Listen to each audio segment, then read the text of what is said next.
Praise the lord. యేసుకు స్తుతి కీర్తన Christian gospel musical ministries తరపున మీకందరికీ శుభాభివందనాలు తెలియజేస్తూ ఉన్నాం. దేవుని వాక్యాన్ని చదువుకొని కొన్ని నిమిషాలు ధ్యానం చేసుకుందాం. ప్రవక్త అయిన హగ్గయి రాసిన గ్రంథము 1వ అధ్యాయము 4వ వచనం.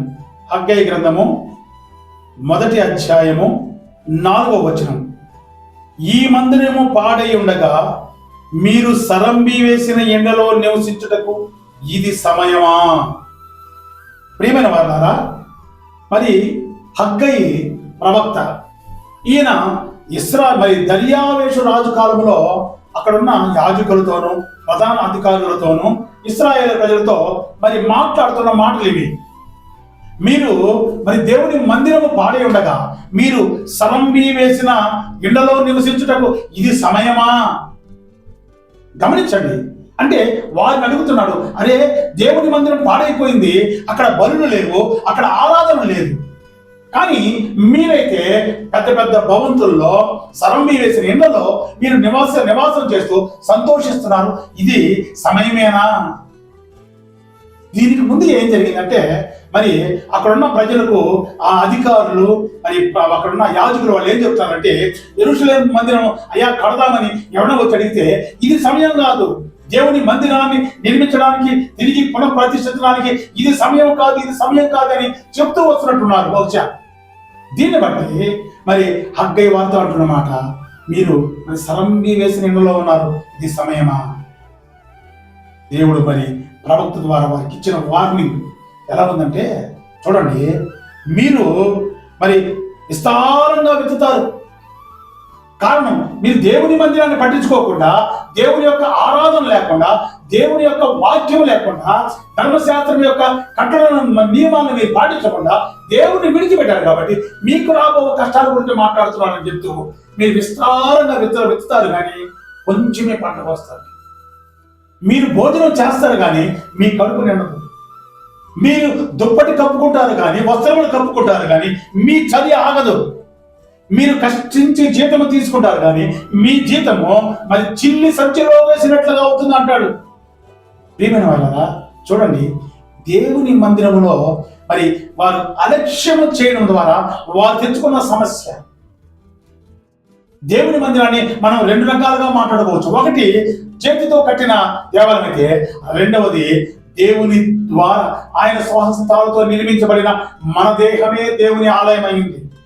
ఇక్కడ వీరు సొలొమోను కట్టించిన మందిరము పాడై ఉంటే వారు దాని గురించి పట్టించుకోవడం లేదు. అయితే పౌలు భక్తుడు కొరింథీయులకు రాసిన పత్రికలో ఆయన శరీరాల గురించి మాట్లాడుతాడు, మన దేహాల గురించి మాట్లాడతాడు. వినండి, మరి కొరింథీయులకు రాసిన మొదటి పత్రిక 3వ అధ్యాయము మరి 16వ వచనంలో మరి కొరింథీ రాసిన మరి పౌలు భక్తుడు చెప్తున్నటువంటి, మీరు దేవుని ఆలయమై ఉన్నారనియు దేవుని ఆత్మ మీలో నివసించుచున్నాడనియు మీరు ఎరుగరా? ఎవడైనను దేవుని ఆలయమును పాడు చేసిన ఎడల దేవుడు వానిని పాడు చేయును. దేవుని ఆలయము పరిశుద్ధమై ఉన్నది, మీరు ఆ ఆలయమై ఉన్నారు. అక్కడ చేతులతో కట్టబడిన ఆలయం అది పాడైపోయింది. ఇక్కడ మరి పౌలు భక్తులు మాట్లాడుతున్న మాట, ఇదిగో మీరు దేవుని ఆలయమై ఉన్నారు. ఓ కొరింథీ సంఘస్థులారా, మీరు ప్రతి ఒక్కరు ఒక్కొక్క దేవుని ఆలయమై ఉన్నారు. ఎందుకంటే దేవుని ఆత్మ మీలో ఉంది. ఈ రోజు మనతో మాట్లాడుతున్న మాట, మనము కూడా దేవుని ఆలయమై ఉన్నాము. మనలో దేవుని ఆత్మ ఉంది. ఎవడైనాను ఆ ఆత్మను ఆర్పివేస్తే, ఎవడైనాను ఈ దేహమును పాపము ద్వారా, రోగము ద్వారా, శాపము ద్వారా, అనేకమైన దుర్వ్యసనాల ద్వారా ఎవడైనా ఈ దేహమును పాడు చేసుకుంటే దేవుడు వాడిని పాడు చేస్తాడు. ఎందుకంటే దీని లోపల, ఈ దేహం లోపల దేవుని ఆలయం ఉందట. ఎంత అద్భుతం చూడండి. అక్కడ ఇశ్రాయేలు ప్రజలు వారు దేవుని ఆలయాన్ని గురించిన ఆసక్తి లేదు, దేవుని ఆరాధన గురించిన ఆసక్తి లేదు. వారు ఎన్నో శ్రమలు ఎదుర్కోబోతున్నారు. మరి దేవుని ఆలయమై ఉన్న మనము మన జీవితాన్ని ఎలా జీవిస్తామో ఒకసారి జ్ఞాపకం చేసుకోండి. మనము దేవుని పరిశుద్ధ ఆలయమై ఉన్నామట. ఒకవేళ మన దేహాన్ని, మన లోపల ఉన్న దేవుని ఆలయాన్ని మనం నాశనం చేస్తే దేవుడు మనం నాశనం చేస్తాడు. మరి నాశనం కాకుండా అంటే ఏం చేయాలంటే మనం దేవుని మందిరంలో ఎలా ఉన్నామో అలాంటి ప్రవర్తన, పరిశుద్ధ ఆలయంలో ఉన్నప్పుడు ఎలాగో ప్రవర్తిస్తామో అలాంటి ప్రవర్తన మన జీవితంలో ప్రవర్తించాలి.